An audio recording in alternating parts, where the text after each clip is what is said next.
ख्वातीन हज़रात अस्सलाम वालेकुम, मैं हूं मंजूर खां और आप देख रहे हैं प्रोग्राम हालात हाजरा। नाज़रीन, अच्छी सेहत हर इंसान का बुनियादी कंसर्न भी है और हक भी। अब चनाचे हेल्थ सेक्टर में गवर्नमेंट के साथ साथ प्राइवेट सेक्टर भी मैदान में है और अच्छी सर्विसेज दे रहा है, जो कि एक अच्छी बात है। चनाचे नाज़रीन, पिछले 2 साल से गवर्नमेंट और लोग दोनों कोविड की सूरत हाल से जूझ रहे हैं। इसमें एक अहम बात जो उभर कर आ रही है वो ये कि कोविड की सिचुएशन में जूझने के साथ साथ कहीं सेहत आमा के दूसरे मामलात में हम पीछे तो नहीं रह गए। नाज़रीन, आज हम इन दोनों मामलात पे बात करेंगे और इस सिलसिले में बात करने के लिए हमारे साथ आज हैं director health services Kashmir doctor Mushtaq Ahmad Rather साहब। डॉक्टर साहब, खुशामदीद है आपका प्रोग्राम में। Thank you very much. Sir, ये जानना चाहूँगा कि सबसे पहले कि आज के दिन में कोविड की सूरत हाल क्या है, क्योंकि आज के अखबार में जो कल की सिचुएशन की खबर छपी थी उसमें 15 डेथ्स की जिक्र हुई थी। नहीं, आप देखिए अभी जो पिछले 2-4 दिनों से थोड़े से केसेस कम होते गए जी। अगर अभी मुझे लग 4000, 5000, 6000 भी आते थे, कल की डेट में 2000 से कम आ गए। ये अच्छी बात है, केसेस कम होते जा रहे हैं, हमारा जो रेट ऑफ पॉजिटिविटी कम होता जा रहा है। Even admission in the hospitals, last time जो सेकंड वेव में हमारी ये परेशानी रही, एवरीथिंग वाज रेडी, गवर्नमेंट ने सब कुछ रखा था, ऑक्सीजन वगैरह सारा कुछ, हर एक लेवल पे, डिस्ट्रिक्ट हॉस्पिटल हो या हमारा टर्शरी लेवल हॉस्पिटल्स हो, तो पूरा इंतजाम था गवर्नमेंट का। लेकिन उस टाइम रेट ऑफ जो एडमिशन थी, हॉस्पिटल एडमिशन बहुत ज्यादा थी। इस टाइम रेट ऑफ एडमिशन बहुत कम रही, जो सीवियरिटी ऑफ डिजीज बहुत कम रही। और आज जो पिछले 2-3 दिनों से हमारी ये जो नजर में आया कि केसेस कम होते जा रहे हैं जी। जो आप कह रहे हैं कि डेथ्स, हाँ, डेथ जो हुई है कल भी, हमारा बेसिकली हमारे additional chief secretary Shri Vivek Bhardwaj जी हर एक दिन शाम को 5:30 बजे हर एक जो भी मेजर एचओडी है, director health Kashmir, director health Jammu, principal medical college Srinagar, principal medical college Jammu, और जो भी हमारे मेडिकल कॉलेज अनंतनाग है, हमारा बारामूला है, उधमपुर है, कुटवा है, हर जो मेजर एचओडीज की मीटिंग होती है शाम को। शाम को हमें एसीएस साहब के सामने जी कहाँ क्या रहा, हमारी पोजीशन क्या रही, हमारी स्ट्रेटजी अब क्या रहेगी। जिन दिनों केसेस बढ़ते रहे उन दिनों हमें ये डायरेक्शंस दिए गए कि हमने टेस्टिंग बढ़ानी है, हमने वैक्सीनेशन बढ़ानी है, हमने एसओपीज पे ध्यान दिलवाना है। जैसे आपने भी देखा होगा, मैंने ट्रांसपोर्टर्स को भी बुलाया, जो भी यूनियन है, केएमडी यूनियन थी या मिनी बस यूनियन थी या जो भी, हर एक डिस्ट्रिक्ट से बुला के मैंने इनको यही कहा, देखिए एसओपीज का ध्यान, चाहे कोई भी वेरिएंट आए, चाहे डेल्टा हो, ओमिक्रॉन हो, कल कोई और भी आए, एक चीज जो हमें बिल्कुल इससे बचा सकती है, और वर्ल्ड ओवर ये देखा गया, ये हम कोई घर की बात नहीं कह रहे, वर्ल्ड ओवर जो तहकीक की गई इसमें देखा गया, अगर आप ये मास्क, सिंपल मास्क है तो ऐसे लग रहा है आपका सिंपल मास्क है, लेकिन बहुत प्रोटेक्शन दे रहा है, आपका हैंड हाइजीन है, सोशल डिस्टेंस, इन चीजों को अप्लाई करने के लिए फिर हमने उनको ये कहा कि ट्रांसपोर्टर ज्यादा ख्याल रखे, क्योंकि बस में अगर कोई उड़ी से यहां आ रहा है 2 घंटे लगेंगे, 2.5 घंटे लगेंगे, 3 घंटे लगेंगे, एक भी अगर एसिम्प्टोमेटिक उसमें पॉजिटिव, जितने लोग उस बस में होंगे, जितने लोग, तो उन सबको हो जाएगा। ये एसओपीज हमने इनका पालन करना बहुत जरूरी है, चाहे केसेस कम हो जाए, चाहे बढ़ जाए, चाहे कुछ भी रहे, चाहे फुली वैक्सीनेटेड हो, before vaccine, after vaccine, SOPs हमने मेंटेन करनी। डॉक्टर साहब, ये कल जो 15 डेथ्स की बात हुई, इससे काफी स्केयर हुआ था लोगों में। जी, देखिए, हाँ, कल इसी पे मैं आपको ये कहने वाला था कि कल जो हमारी मीटिंग हुई उसमें देखिए, यहाँ जो 5 डेथ्स है उसमें 2 डेथ्स वो कोविड रिलेटेड नहीं थी। एक बच्ची थी, उसका सेरेब्रल पैल्सी था, यानी कि जब वो पैदा हुई थी उसको ऑक्सीजन की कमी होने की वजह से वो ऑलरेडी कोमॉर्बिड थी जी। तो दूसरा एक वो था उसका हाइपरटेंशन, उसको अनकंट्रोल्ड हाइपरटेंशन है, उसमें उसको स्ट्रोक हो गया, यथमस वनंचा हरकत गा से, उसमें एक कॉम्प्लिकेशन हो जाती है, उसमें एस्पिरेशन नमोनिया हो जाता है। तो ये 2 डेथ्स थे, ये बिल्कुल कोविड से नहीं हुए थे, 100% नहीं हुए थे। जो बाकी 3 थे वो भी अबोव 70, एक अबोव 70 थे और कोमॉर्बिड थे। किसी को ट्यूबरकुलोसिस था, he was already a patient of tuberculosis.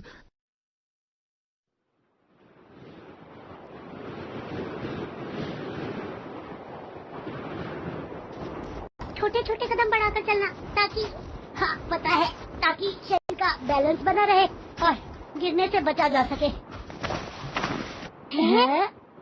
शाबाश बच्चों, सोच तो आप लोगों की दूर की है, लेकिन क्या नजर भी दूर की है? रुको, मैं जरा एक बार देख लूं, आसपास कहीं हिमस्खलन का खतरा तो नहीं। जिसका डर था वही हुआ, हिमस्खलन। सब लोग अपने मुंह को रुमाल से ढक लो। हिमस्खलन से बचने के लिए कभी भी उल्टी दिशा में मत भागना, बल्कि जहां से बर्फ आ रही है उसी दिशा में भागकर जान बचानी चाहिए, ताकि बर्फ हमें गहराई तक न दबा सके। और सुनो, अगर बर्फ से ढकने लग जाना तो तैराकी अवस्था से अपने हाथ पैर का इस्तेमाल करना और सांस लेने के लिए जगह बनाकर खुद को ऊपर की ओर धकेलना एवं एक हाथ ऊपर की ओर रखना, ताकि आपको बचाया जा सके।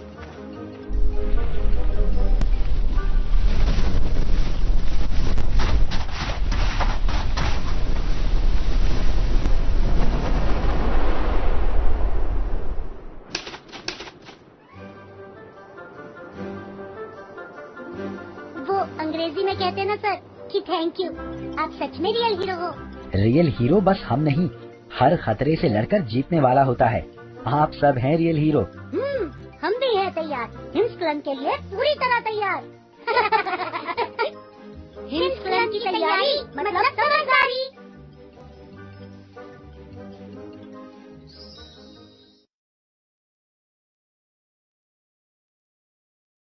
एक है जमीन मेरी, एक है मौका मेरा, इसमें सब लगाऊंगा, अपने इरादों से मजबूत एक घर बनाऊंगा। हाँ शुक्ला जी, भिजवाना सिर्फ अल्ट्राटेक ही। अल्ट्राटेक ही क्यों? आप ही ने तो कहा था कि घर जिंदगी में सिर्फ एक ही बार बनता है। घर एक, मौका एक, इसलिए सीमेंट भी देश का number 1। UltraTech, India's number 1 cement.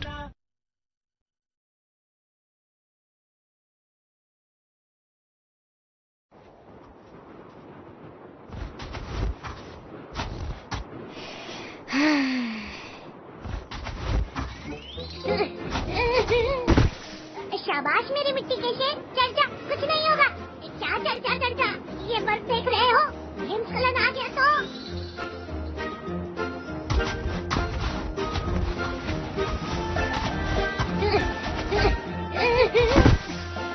जय हिंद सर।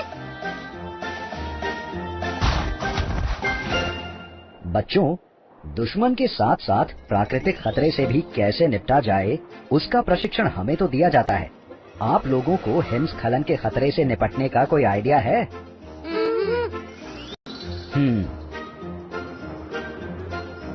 देखो, बर्फ ताजा गिरी है तो हिमस्खलन का खतरा तो है, और ये बर्फ वैसे भी पहाड़ की ढलान से फिसल सकती है, बिल्कुल इस बच्चे की तरह। तो सर, हिमस्खलन से बचने के लिए हमें क्या क्या तैयारी रखनी चाहिए? सबसे पहले हिमस्खलन की चेतावनी को हमेशा गंभीरता से लेना चाहिए और रेडियो, टीवी, मोबाइल, इंटरनेट वगैरह से जानकारी लेकर ही बाहर निकलना चाहिए। और जब बाहर निकलो तो दूर का खतरा भांपने के लिए दूरबीन साथ रखो। ऐसी टेढ़ी बर्फ से ढके पहाड़ के पास से गुजरने के बजाय कोशिश करना कि अधिक समतल जमीन पर चला जाए या चिन्हित सुरक्षा मार्ग पर 30 मीटर की दूरी एक दूसरे से बनाकर चले, ताकि समय रहते हिमस्खलन के खतरे से बचा जा सके। इसे कहते हैं हिमस्खलन से बचने की तैयारी। सही समझदारी।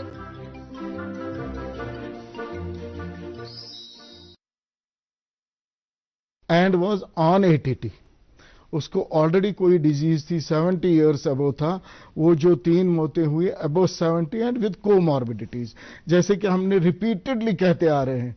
हमने डोज परसों स्टार्ट किया 15 से 17 तक जी, और उसमें हमने एक प्रिकॉशनरी डोज जो एल्डरली विद कोमॉर्बिडिटी, क्योंकि गवर्नमेंट की नजर जो ज्यादा रहती है कोमॉर्बिड पे, यही हम बांध करते रहे कि आप जी दिन को निकले, दिन को आपने अपना बिजनेस किया, कोई ऑफिस में गया, कोई डॉक्टर है, कोई कहीं भी गया, शाम को वापस अपनी फैमिली में आता है। फैमिली में आपके बुजुर्ग होते हैं, माँ बाप होता है, दादा दादी होती है, या आपके बच्चे होते हैं, या कोई प्रेग्नेंट लेडी होती है। जितना हम दिन में एहतियात करेंगे, जितना अपने आप को प्रोटेक्ट करेंगे, उतना ही हम घर जाके घर वालों को प्रोटेक्ट कर सकते हैं। इसलिए भी SOPs मेंटेन करना बहुत जरूरी है। हमारी जो ये 3 मौतें यहाँ हुई परसों, ये अबो 70 थी और कोमॉर्बिड थे, और बाकी थी जम्मू की 10। बाकी जो जम्मू के 7 थे टोटल, उनमें भी कुछ 2 बच्चे जो थे इम्यूनो कॉम्प्रोमाइज्ड, जिनको हम कह रहे थे कोई एक ऑलरेडी डिजीज जी जी ऑलरेडी ऐसे भी आप देखिए कि अगर किसी भी हॉस्पिटल सेटिंग में खासकर टर्शियरी लेवल पे, क्योंकि वहां पे क्रिटिकल पेशेंट आते हैं तो 1-2% थ्रू आउट वर्ल्ड जी जो मोर्टेलिटी होती थी वही है, जी। और ये जो हुए ये कोमार्बिड थे, सिर्फ कोविड से नहीं मरे। अच्छा डॉक्टर साहब ये बताएं कि अभी जो ये वेव चल रहा है जिसको हम कहते हैं थर्ड वेव, ये कंफर्म हो गया कि ये ओमिक्रॉन वेव ही है या डेल्टा है? और ओमिक्रॉन वेव के बारे में डॉक्टर साहब मैं एक खास तौर से ये बात जानना चाहूंगा जी। कि अब कुछ डॉक्टरों का ये मानना है कि वो कहते हैं कि ओमिक्रॉन के बारे में इट्स अ गॉड्स वैक्सीन। मुझे इस सिलसिले में आपसे पूछना है। हाँ, वही जो मैं आप 2 मिनट, क्योंकि हमारी सोशल डिस्टेंस भी है, दूरी भी है, और बहुत जरूरी लोगों को समझाना है, बात बोलनी है। हम 2 मिनट ये भी रख सकते हैं, we can take those precautions. उसमें ये है कि आप देखिए ओमिक्रॉन को इतना लाइट आप ना लें। पहली जो सबसे बड़ी बात और अच्छी बात है, इसको लगने ही मत दो। करेक्ट। चाहे ओमिक्रॉन है, चाहे ये डेल्टा है, चाहे कल कोई और वेरिएंट आए, आप इतनी प्रिकॉशंस ले लो, क्योंकि ये एक चीज है जिससे हम बच सकते हैं, प्रिकॉशंस से। जी जी। पहले कोशिश करें कि ना लगे, फिर भी खुदा ना खास्ता अगर किसी को लगा भी, माइल्ड डिजीज होती है, मॉडरेट होती है, सीवियर नहीं होती जी। उसका मतलब ये है कि बड़े सारे लोगों में अब तो एंडेमिसिटी आ गई, इसकी हर्ड इम्यूनिटी भी आ गई, वैक्सीनेशन भी बड़ी हो गई जी। जो हम ये एट्रीब्यूट करें कि ओमिक्रॉन माइल्ड है, नहीं, मैं 2 चीजें कह रहा हूं। अगर ओमिक्रॉन डेल्टा से थोड़ा माइल्ड है, लेकिन यहां से हम वैक्सीनेटेड है जी। हम में देखा गया कि जो भी वैक्सीनेटेड था, अगर हमारी मौतें 100 हुई, मुश्किलन 1 या 2 का विद वैक्सीनेशन होगा, अदरवाइज 98% जो डेथ्स हुई अनवैक्सीनेटेड हुई, पार्शियली वैक्सीनेटेड हुई। यानी कि ये जो आज का फायदा हुआ, ये पिछला हमारा जो हमने काम जो मेहनत किया था इस पे, जी, जो वैक्सीनेशन हमने कराई, vaccination and milder form of Omicron, इससे हमारे नताइज फिर भी बहुत अच्छे रहे। हमारे हॉस्पिटल्स में एडमिशंस कम हुए, टर्शरी में हुआ। लास्ट टाइम आप देखिए पुलवामा, हंदवारा, कुपवारा, शुपियां, अनंतनाग, हर एक जगह मेरे बेड्स फुल थे, 100% bed occupancy rate with Covid, और मौतें भी हुई। लेकिन वहां उस टाइम एक अच्छी चीज जो गवर्नमेंट ने किया कि हमने within no time oxygen plants लगाए थे। Oxygen high flow, low flow, high end machine, BiPAP, CPAP already रखे हुए थे। District, even sub district level पे, सोपोर में था, दैट्स ए सब डिस्ट्रिक्ट हॉस्पिटल। हमारा कुपवारा इज ए सब डिस्ट्रिक्ट हॉस्पिटल, हंदवारा तो डिस्ट्रिक्ट हॉस्पिटल है, कुपवारा सब डिस्ट्रिक्ट हॉस्पिटल है। हमारा अनंतनाग में बिजबिहारा ने बड़ा अच्छा काम किया। इस टाइम भी हमने कोविड मैटरनिटी हॉस्पिटल वो रखा है। हमारे हॉस्पिटल रेडी थे, लेकिन एडमिशन बहुत सारे थे। इस टाइम क्या हुआ, जो वैक्सीनेशन का कॉम्बिनेशन हो गया, उससे हॉस्पिटल रेट कम हो गए, सीवियरिटी कम हो गई। डॉक्टर साहब, have we reached the plateau so far? Yes, from last 4-5 days इसका जो ग्राफ नीचे ही आ रहा है। अच्छा, नीचे ही आ रहा है, लेकिन फिर भी मैं कहूंगा, आप देखिए क्या हुआ लास्ट टाइम, आपने देखा होगा कि बहुत कम केस, इवन 100 से भी कम आए, 50 से भी कम हुए, बहुत कम हमारे केसेस हुए। हमने सब कुछ छोड़ दिया, इवन वैक्सीन करने नहीं आते थे लोग, आपका एसओपीज नहीं मेंटेन कर, इवन शादी में वो त्रामी सिस्टम हो गया, 4 लोग फिर से स्टार्ट हो गए। ये जब भी कोई पैंडेमिक हो गया, हालांकि आप मजहबन भी देखिए, कोई भी रिलीजन हो, उसमें ये डेफिनेशन है, अगर कोई पैंडेमिक है, कोई वबाई बीमारी है, उसमें एहतियात लेना बहुत जरूरी है। ये हमें लग रहा है ये आसान कुछ नहीं, 2 रुपए का मास्क है, हाथ हमने धोई, शायद कुछ नहीं। अगर हमें किसी को भी 1 लाख की ये मशीन आती, उनको लगता है जी ये बड़ा प्रिवेंशन है, इससे बड़ा हो जाता है। ये अल्लाह ताला की मेहरबानी है कि इसमें ज्यादा कुछ नहीं लगता आपको बचाने के लिए। आपको अपने आप बचाने के लिए एक सोशल डिस्टेंस रखना है, थोड़ा सा हैंड हाइजीन तो हर कोई आज रखता ही रखता है, चाहे हैंड सैनिटाइजर ना हो, साबुन से हाथ धो ले, जितनी बार कोशिश करे, जितना ज्यादा करे उतना ज्यादा अच्छा, और एक मास्क के द्वारा कोई भी वेरिएंट आए हम उसको हरा दें। डॉक्टर साहब, अब की बार हॉस्पिटल्स में जो आपके पैरामेडिकल हैं, पैरामेडिक्स हैं, डॉक्टर्स हैं, वो काफी इफेक्ट हो गए। हाँ, क्या वजह? क्योंकि जो ओमिक्रॉन की इन्फेक्टिविटी, जैसे ये कहते हैं कि एक तो सीवियरिटी होगी, इन्फेक्टिविटी इसकी बहुत ज्यादा है। अगर जो मैं अभी आपको मैंने कहा, आपका कोई मेटाडर में हो या कोई बस में होता है, 40 लोग होंगे, एक को भी अगर पॉजिटिव हुआ, 40 के 40 हो जाएंगे। अगर डेल्टा था, चलो एक को होता वो 10 को लगता, लेकिन ये 110 को लगता है। उसी की वजह से हमारे हॉस्पिटल्स में आप देखिए, मेरे 20 to 30% मुलाजिम पॉजिटिव थे। लेकिन एक में गवर्नमेंट की बात, वो तो इससे पहले भी हम बात कर रहे थे, जो कोविड और नॉन कोविड में कोई फर्क हमने आने नहीं दिया। मैंने एक सर्कुलर निकाला, हर एक डिस्ट्रिक्ट हॉस्पिटल, सब डिस्ट्रिक्ट हॉस्पिटल, पीएचसी, जहां भी अंडर डायरेक्टरेट है, दोनों काम चलेंगे। नॉर्मल ओपीडी चलेगा, आईपीडी चलेगा, जो नॉर्मल सर्जरीज ही वो होंगी, उसमें हमने काम होने नहीं दिया। हालांकि हमारे 20 to 30% लोग एट किसी one point of time positive हुआ करते थे। तो लेट्स होप कि ओमिक्रॉन अब बहुत जल्द हमारी इस पब्लिक से दूर हो जाएगा और हम ठीक से राहत की सांस ले लेंगे। देखिए, इज देयर एनी पॉसिबिलिटी कि कोई और वेरिएंट्स भी आएंगे SARS-CoV-2 के? देखिए, इसमें हो भी सकता है, लेकिन जो हमारा ये वैक्सीनेशन है, हालांकि आज मैं लोगों से गुजारिश करूंगा कि जो हमने बच्चों का स्टार्ट किया 15 to 17, इसमें थोड़ा कम रेस्पॉन्स है, वो आगे आए वैक्सीन कराए। देखिए, सेकंड वेव से बहुत कम इफेक्ट थर्ड वेव में हुआ, it was all because of vaccination. जी, तो वैक्सीन करना बहुत जरूरी है, सब बहुत जरूरी है। कोई वेरिएंट भी आए, वैक्सीन कराइए और एसओपीज आप फॉलो करिए, फिर हमें कोई परेशानी नहीं है। अच्छा सर, ये लॉन्ग कोविड के बारे में क्या कहना चाहेंगे आप? क्योंकि कोविड से जो थोड़ा सा रिकवर हो गए जी जी, उनके बारे में कहा जा रहा है कि दे सफर है लॉन्ग कोविड। नहीं, अब देखिए, पिछली वेव में जो हमने बड़ा सारा देखा, क्योंकि रेस्पिरेटरी सिस्टम को ही ये पकड़ता है, ये लंग्स को पकड़ता है। किसी को अगर मॉडरेट टू माइल्ड मॉडरेट में कोई परेशानी थी नहीं, अब अगर किसी को सीवियर लंग डिजीज हुई, इसमें थोड़ा सा लॉन्ग कॉम्प्लिकेशंस देखने को आई है, और वो कॉम्प्लिकेशंस फिर विद द टाइम ठीक होगी। बट अगर किसी को ब्रेथलेसनेस लग रही है, अगर किसी को कोई हाइपरटेंशन लग रहा है, अगर कोई भी पोस्ट कोविड कॉम्प्लिकेशन होगा, उसका बाकायदा वो वैसे ही ट्रीटमेंट कराए जैसे कोविड का कराया। उनको 1-2 साल ट्रीटमेंट पे रहना पड़ेगा।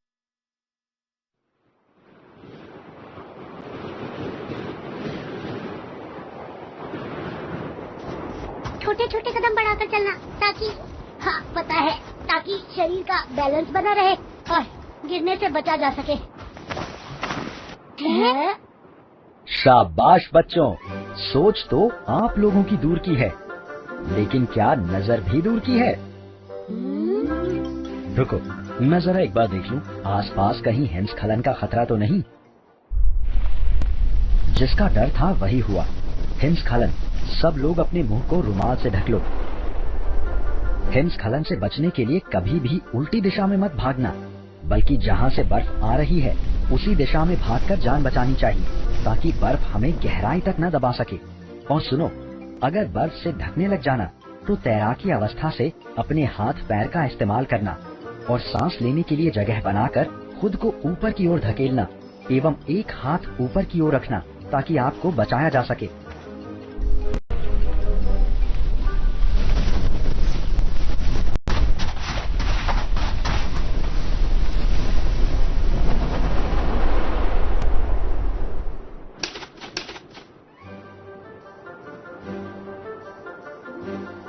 अंग्रेजी में कहते हैं ना सर कि थैंक यू, आप सच में रियल हीरो हो।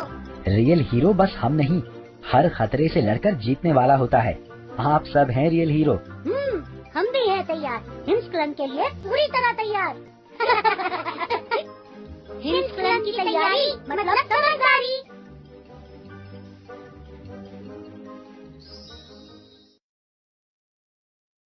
पड़ेगा, बाकी घबराने वाली कोई बात है नहीं। दरअसल हमारे यहाँ ओमिक्रॉन के दौरान मेडिकल फ्रेटर्निटी से पता चला कि हमारे यहाँ जीनोम सीक्वेंसिंग के लिए लैब नहीं है या फैसिलिटी जो होनी चाहिए। आपको सैंपल्स दिल्ली भेजने पड़ते हैं। क्या यहाँ जीनोम की सिचुएशन को देखने के लिए नहीं। आपके यहाँ कुछ आ रहा है? कुछ देखिए अखबार में ये भी खबर आई थी कि you are getting some machines. हाँ, खबरें तो आती है। आपको मैं एक बात समझा रहा हूँ। आप एक तो हो गया ट्रीटमेंट जी, इमीडिएट जी। सपोज हमारे खुदा न खास्ता घर में आग लगी, पहले तो आग बुझानी है। करेक्ट। उसके बाद हम दूसरी चीज देखेंगे कि ये क्या वजह हुई। आग देखेंगे, वो वजह देखने के लिए तो फिर सारी उम्र पड़ी है। लेकिन पहले जो आग बुझाने वाली चीज है, आप देखिए सेकंड वेव कैसे जेके ने मैनेज किया, करेक्ट, यूटी ने कैसे मैनेज किया। आपको नहीं पता कि हम तो आप सिस्टम में है, अभी आप मेरा वेट ही कर रहे थे, 2 घंटे उसी में चले गए। On toes, not me only, मेरे जो सभी लोग, एक हमारा सफाई कर्मचारी से लेके एलजी साहब तक, डिस्ट्रिक्ट एडमिनिस्ट्रेशन, डिविजनल एडमिनिस्ट्रेशन, हर एक हफ्ते में एक मीटिंग एलजी साहब के साथ होती है। यानी कि government was on toes through out, तभी तो वो नतीजा निकला। कि हमारी मोर्टेलिटी मॉर्बिडिटी बहुत कम रही, मौतें कम हुई, कॉम्प्लिकेशंस कम हुए। कोई ऑक्सीजन बेड की वजह से नहीं मरा, कोई हमारा मेडिसिन ना होने की वजह से नहीं मरा, कोई डॉक्टर की ना अवेलेबिलिटी या नर्स की ना अवेलेबिलिटी की वजह से नहीं मरा, ठीक है ना। नेचुरल जिसको होना था वो तो था ही। उसके बाद जो आपने थर्ड वेव देखा, जो ही स्टार्ट हुआ 26 नवंबर, इसको वेरिएंट ऑफ कंसर्न WHO ने करार दिया ओमाइक्रॉन को। तो ओमिक्रॉन जो ही करार दिया तो उसी टाइम गवर्नमेंट ने गाइडलाइंस बदल गई, इमीडिएट हमारे मेजर स्टार्ट हो गए। आपने देखा भी होगा, मैं एयरपोर्ट पे गया, वहां हमने जो भी फॉरेन आया उसको हमने, कहीं भी से आएगा तो उसको, फॉरेनर आएगा जी, उसको हम RT-PCR के बगैर जाने नहीं देंगे। हमने पूरा वहां पे भी सिस्टम रखा। उसके बाद जो बाय रोड आ रहे थे, वहाँ टनल से क्रॉस करते जिग पे हमने एक टेस्टिंग सेंटर रखा था, उसको बढ़ा दिया।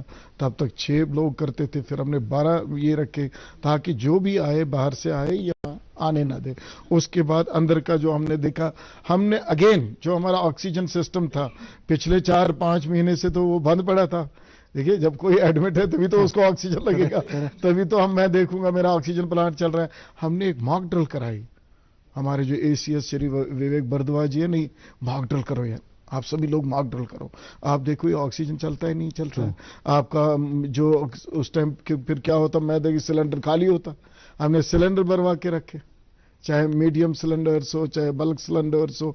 हमने ऑक्सीजन कंसंट्रेटर्स की ट्रायल करी, हमने जो हाई फ्लो डिवाइसेस थे, लो फ्लो डिवाइसेस थे, वेंटिलेटर्स थे, तो हर ऑक्सीजन प्लांट्स भी आए। नहीं, ऑक्सीजन प्लांट ऑलरेडी थे ना, मतलब तीसरे वेव की प्रिपरेशन में हमने एक मॉक ड्रिल किया। अभी पेशेंट एडमिट ही नहीं है, हमने 2-4 दिन चला दिया, सारा सिस्टम देखा, ठीक है। लोगों को, कुछ लोगों को हमने और वापस ICU लाके उनको ट्रेन किया, आप थोड़ा आप रेडी रहो। वो तो गवर्नमेंट की प्रिपरेशन थी। इस टाइम भी अगर आप देखोगे हमारे पास किसी चीज की किल्लत नहीं है। बस एक ही रिक्वेस्ट है, AK-15 से लेके जो भी बिलो 18, 15 प्लस टू 17 का जो वैक्सीनेशन है, लोग आए, अपने बच्चों को लाए, मिथ्स में ना जाए। आपने नहीं देखा होगा कि NHM के थ्रू जो नेशनल हेल्थ मिशन है, हमने कुछ बच्चियां उनको रिक्वेस्ट किया, ये उनका बड़ापन है, वो टीवी पे आए कि हमने जी इंजेक्शन लिया लेकिन हमारी फर्टिलिटी पे कोई असर नहीं हुआ। जो गलत मिथ्स फैला रहे थे, इससे पहले रूमर्स थे जी मरता है कोई, इससे पहले ये था कि ये होता है, वो कुछ नहीं हुआ। आपके लोगों ने, मीडिया ने भी उसमें हमारा सपोर्ट किया, तो 100% हमारा वैक्सीनेशन हो गया। ये रिक्वेस्ट है अब मेरा कि अपने बच्चों को वैक्सीन कराइए, उनको सेफ करिए। बच्चे हमारा फ्यूचर है, ट्रू, और उसको बचाना हमारा फर्ज है। कोई गलतफहमी में ना जाए। करोड़ों लोगों ने किया, करोड़ों बच्चों ने किया, थ्रू आउट वर्ल्ड किया, सिर्फ यहाँ ही नहीं, हमारे इंडिया में, इसके बाहर भी, जहां भी आप देखेंगे हर एक ने किया। यही रिक्वेस्ट रहेगा, बच्चों को आप वैक्सीन करिए, SOPs मेंटेन करिए। डॉक्टर साहब, चलिए कोविड पे काफ़ी सारी बातें हुई, पिछले कई महीनों से हम इस पर बात कर रहे हैं, कई हफ्तों से तो कंटिन्यूसली बात कर रहे हैं, लेकिन आपका एरिया ऑफ एक्टिविटी जो है वो कोविड से अलावा भी है, बिल्कुल, हेल्थ सेक्टर के एरिया में। आपकी जो हेल्थ पॉलिसी है जो हमारी UT की, वो है health for all. Yes, health for all के बारे में आप कहां तक पहुंचे हैं? Have you achieve the target? मुझे लगता है जितना हमने अचीव किया है किसी और ने नहीं किया होगा। आप देखिए, प्राइमरी लेवल से लेके टर्सरी लेवल तक हर एक जगह आपको एक डॉक्टर की सहूलियत से लेके डॉक्टर का देख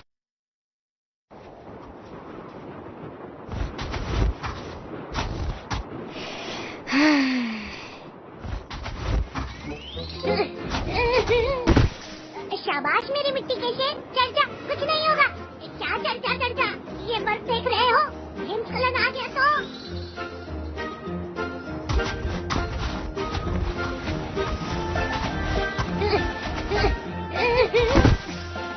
जय हिंद सर।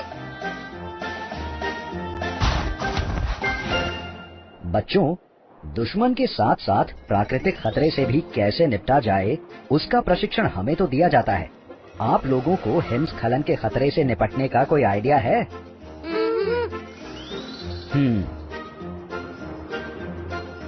ये देखो, बर्फ ताजा गिरी है, तो हिमस्खलन का खतरा तो है। और ये बर्फ वैसे भी पहाड़ की ढलान से फिसल सकती है, बिल्कुल इस बच्चे की तरह। तो सर, हिमस्खलन से बचने के लिए हमें क्या क्या तैयारी रखनी चाहिए? सबसे पहले हिमस्खलन की चेतावनी को हमेशा गंभीरता से लेना चाहिए और रेडियो, टीवी, मोबाइल, इंटरनेट वगैरह से जानकारी लेकर ही बाहर निकलना चाहिए। और जब बाहर निकलो तो दूर का खतरा भांपने के लिए दूरबीन साथ रखो। ऐसी टेढ़ी बर्फ से ढके पहाड़ के पास से गुजरने के बजाय कोशिश करना कि अधिक समतल जमीन पर चला जाए या चिन्हित सुरक्षा मार्ग पर 30 मीटर की दूरी एक दूसरे से बनाकर चले, ताकि समय रहते हिमस्खलन के खतरे से बचा जा सके। इसे कहते हैं हिमस्खलन से बचने की तैयारी। सही समझदारी।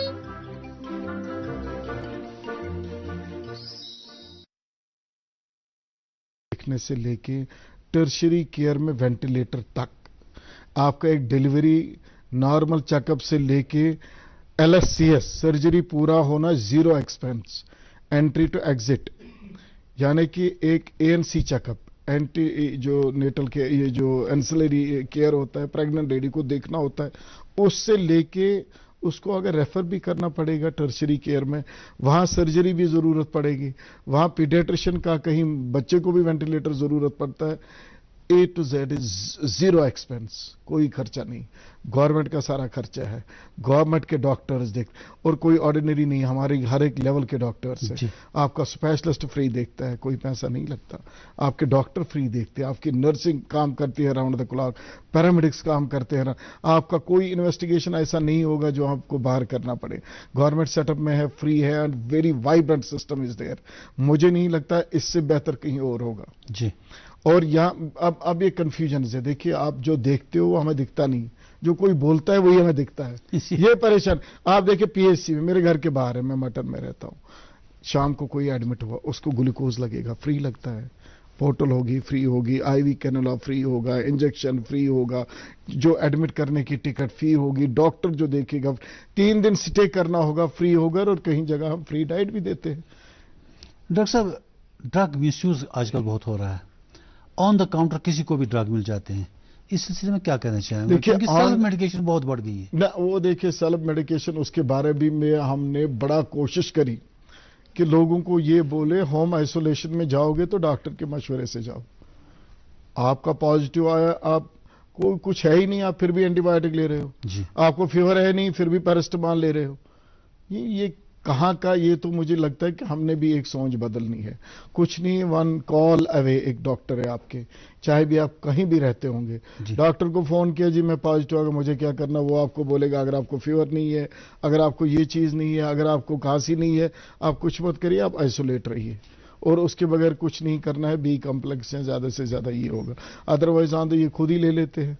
उसमें गवर्नमेंट से ज्यादा लोगों का इंडिविजुअल रेस्पॉन्सिबिलिटी एक है जी। एक घर के बड़े होने के नाते, आप हो, मैं हूं, हम घर के एडमिनिस्ट्रेटर हैं, हम घर के बड़े हैं, हमने तो ये चीजें खुद भी देखनी है। मेरा अगर आप मानो तो अराउंड ऑन द काउंटर जो दवाइयां है, शॉर्ट टर्म में इनको बेनिफिट लगता होगा। वो कहते हैं सुनस काशरपट कालस कद्र कालपाल जांगन कद्र जांगपाल, इट्स नॉट लाइक दैट। नहीं, शॉर्ट टर्म में कोई किसी को लगेगा हाँ जी मैंने लिया कोई बात नहीं, लेकिन लॉन्ग टर्म में इसके असर ठीक नहीं होते, जो इसके साइड इफेक्ट्स है वो ठीक नहीं होते। लॉन्ग टर्म में हमें ये बंद करना चाहिए। हमारी हर लेवल के डॉक्टर्स, आपको क्या है, यहाँ अगर आप जाइए 10 हॉस्पिटल पाओगे आप, कहीं भी आपको कोई नहीं रोकेगा OPD में आने के लिए, आपको कोई नहीं रोकेगा IPD में आने के लिए। इतना अच्छा सिस्टम है कि government is working round the clock. Doctor साहब, ट्रॉमा और डिजास्टर मैनेजमेंट के लिए जो फैसिलिटीज होनी चाहिए, अब जो हमारे बड़े हॉस्पिटल्स में उनमें तो है, लेकिन जो फार फ्लंग एरियाज हैं वहां अगर कभी कोई ट्रामा या डिजास्टर मैनेजमेंट से पेशेंट को कहीं ट्रांसपोर्ट करने की जरूरत पड़ी तो वो सारी फैसिलिटीज शायद पूरी तरह से नहीं है, because we most of the time lose the golden hour. शायद आप 2-3 साल 4 साल पहले की बात करते हैं, क्योंकि शायद कोविड से आप भी बाहर नहीं निकले होंगे। आप देखिए हमारा जो एक वाइब्रेंट सिस्टम है 108, इतना बेस्ट सिस्टम है। आपको क्रिटिकल केयर एम्बुलेंस, आपने फोन किया 10 मिनट में आपके गेट के पास, नॉट हियर ओनली, आप उड़ी में करो, वहां भी हमने रखी है। और परसों ही LG साहब ने श्रीनगर में भी इनॉग्रेशन उनका किया, जम्मू में भी इनॉग्रेशन किया। हर एक डिस्ट्रिक्ट में 15-15, 20-20 ऐसी गाड़ियां हैं जो क्रिटिकल लेवल जो एम्बुलेंस होती है उसमें क्या होता है, what is the difference between A basic level ambulance and a critical level ambulance. Critical level ambulance में यह है कि आपको पहले उसमें एक वेंटिलेटर है, उसमें कार्डियक डिफिब्रिलेटर है, उसमें वो दवाइयां हैं जो इमीडिएटली आपको जरूरत पड़ेंगी, और एक ट्रेंड मेडिकल अटेंडेंट है। अगर दूसरी जगह आप देखो, आप ड्राइवर को देखोगे और क्लीनर को देखोगे। इस क्रिटिकल केयर में आप ड्राइवर को देखोगे और एक ट्रेंड मेडिकल अटेंडेंट होगा, यानी कि उसको सारी चीजें आएंगी, उसको लाइन लगाना आएगी, उसको इंजेक्शन देना आएगा, उसको जरूरत पड़े तो डिफिब्रिलेशन की अगर जरूरत पड़े तो वो दे सकता है। और हमारा एक बेहतरीन सिस्टम ये हुआ है स्टार्ट, सेव हार्ट में अगर आपका कहीं पे भी, आज तो मोबाइल चलते हैं, फोन चलते हैं, कहीं पे भी किसी को हार्ट अटैक आ जाएगा, 1 hour is considered as the golden hour. उस गोल्डन आवर में वो क्या करेगा, उसने उसका ECG लिया वहां डिस्पेंसरी पे, उसका ECG हो गया, उसका एक्सरे हो गया, क्लिनिकल एग्जामिनेशन हो गया, व्हाट्सएप पे डाल दिया, जो कंसल्टेंट ऑन कॉल है, JLNM में है, कहीं है, मेडिकल कॉलेज में, ये ग्रुप बना है डॉक्टरों का, कार्डियोलॉजिस्ट का, उसने उसको सर इसको ये है, दिस इज द ECG, ये इसका ये है, वो उनको कहते जी रखो, इसको ये देना है इमीडिएट ट्रीटमेंट के बाद वो उसको फिर इसी क्रिटिकल गाड़ी में शिफ्ट करते हैं। अब जहां तक हम ट्रामा, ये तो हो गया emergency other than trauma, medical emergency, जिसको जैसे आप बोलेंगे किसी को हाइपरटेंशन स्ट्रोक ना, जी हो गया, हाँ स्ट्रोक हो गया, इसको क्या करेंगे, विद इन 1 आवर वो पहुंच जाएगा कहीं पे भी टर्शियरी लेवल। या हमारे जो डिस्ट्रिक्ट हॉस्पिटल, आज आपका डिस्ट्रिक्ट हॉस्पिटल में, जैसे आपको अभी मैंने कहा कि लास्ट टाइम पुलवामा में 120 जो पेशेंट्स एडमिट थे, उनमें कुछ पेशेंट ऐसे थे मोर देन 30 जो ICU केयर जिनको मिलता था। 2 साल पहले की अगर आप बात करेंगे, वो ICU केयर वहां नहीं आपके सिर्फ सिक्किम्स में मिलता था, वो वहां नहीं आपके सिर्फ GMC में मिलता था। आज हमने कोशिश करी है हर एक डिस्ट्रिक्ट हॉस्पिटल में।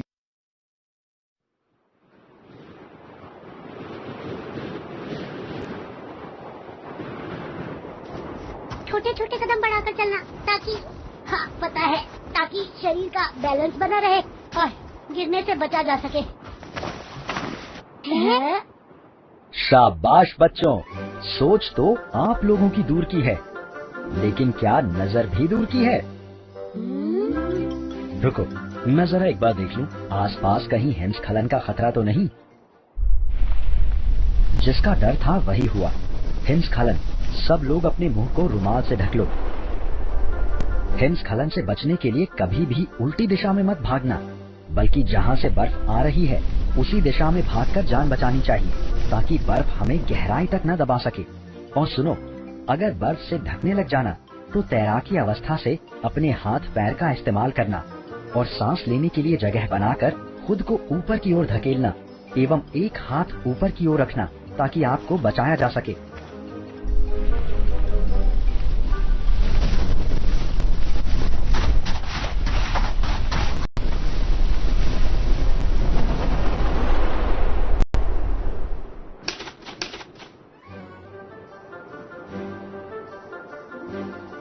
अंग्रेजी में कहते हैं ना सर कि थैंक यू, आप सच में रियल हीरो हो। रियल हीरो बस हम नहीं, हर खतरे से लड़कर जीतने वाला होता है। आप सब हैं रियल हीरो। हम भी हैं तैयार, हिमस्खलन के लिए पूरी तरह तैयार। हिमस्खलन की तैयारी मतलब समझदारी।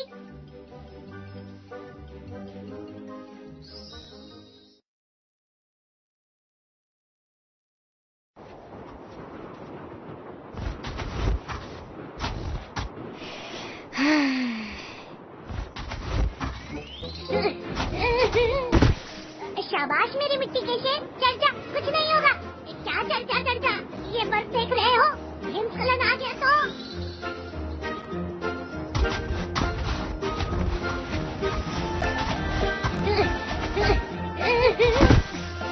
जय हिंद सर। बच्चों, दुश्मन के साथ साथ प्राकृतिक खतरे से भी कैसे निपटा जाए, उसका प्रशिक्षण हमें तो दिया जाता है। आप लोगों को हिमस्खलन के खतरे से निपटने का कोई आइडिया है?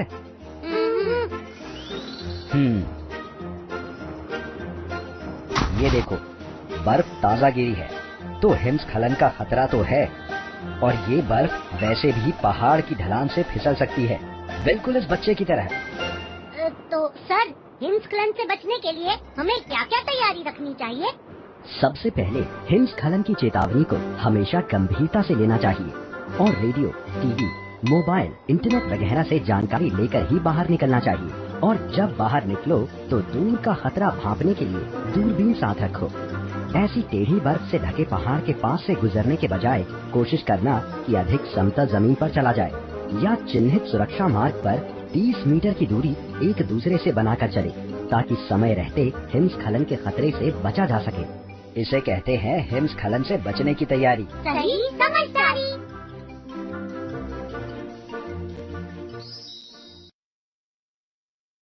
आप बात करेंगे वो आईसीयू केयर वहां नहीं आपके सिर्फ सिक्किम्स में मिलता था, वो वहां नहीं आपके सिर्फ जीएमसी में मिलता था। आज हमने कोशिश करी है हर एक डिस्ट्रिक्ट हॉस्पिटल में ये केयर मिलता है इमीडिएट, जो आपको आईसीयू, क्योंकि आईसीयू केयर जो क्रिटिकल केयर करते हैं वो हर एक डिस्ट्रिक्ट में होता है आजकल।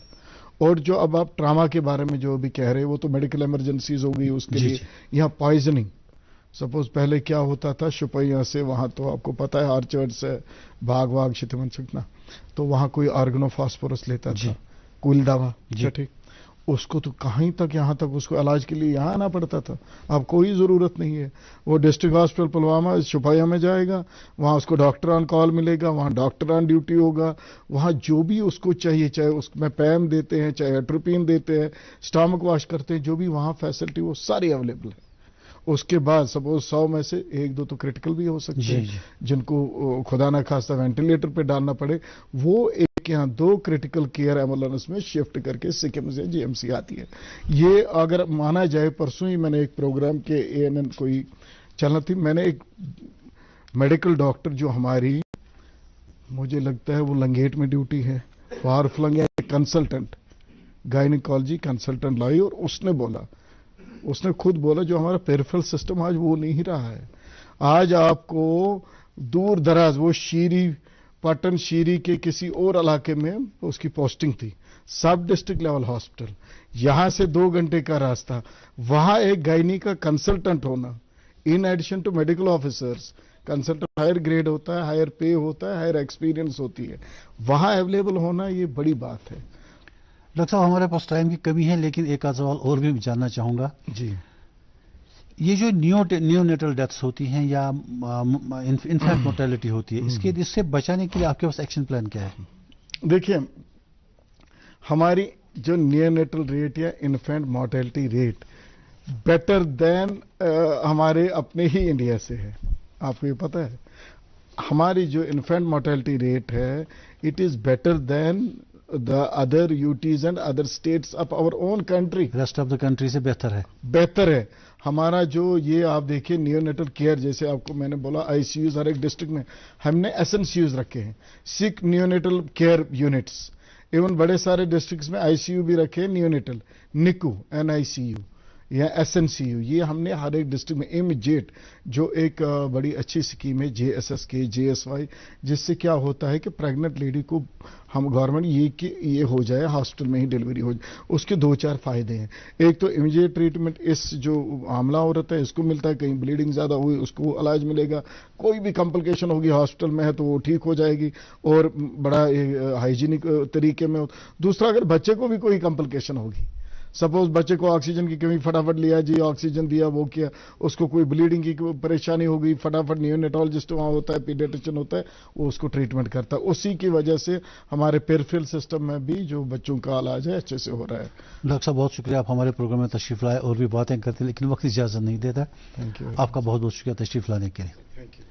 नाज़रीन, इसके साथ ही हमारे आज के हालात हाज़िरा प्रोग्राम का वक्त खत्म होता है। इजाजत दीजिए, खुदा हाफिज।